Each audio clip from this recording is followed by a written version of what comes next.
আসসালামু আলাইকুম। গাছে অনেকগুলো ফুল আসছে, একসাথে ৩টা-৪টা করেও ফুল আসছে।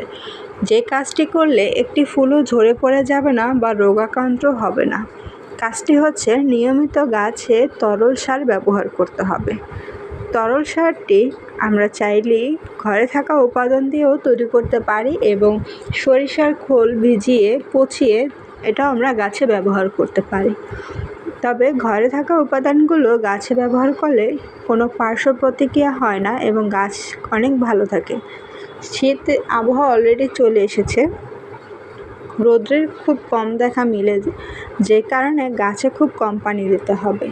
এর সাথে গাছে তরল যেই উপাদান রয়েছে যেটা সার হিসেবে কাজ করে, এই উপাদানগুলো দিতে হবে। প্রথমত হচ্ছে চাল ডাল ধোয়া পানি, এটা চাইলে আপনি প্রতিদিনই দিতে পারেন, এতে কোনো পার্শ্ব প্রতিক্রিয়া হবে না।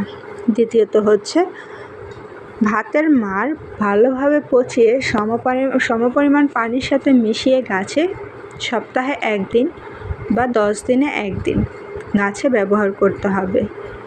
এবং তৃতীয় হচ্ছে সরিষার খোল পচিয়ে যতটুকু পানিতে পচাবেন, ধরুন 100 গ্রাম সরিষার খোল আপনি 3 লিটার পানিতে পচিয়েছেন, তাহলে আপনাকে এর 3 গুণ পানি নিতে হবে, নিয়ে গাছে ব্যবহার করতে হবে।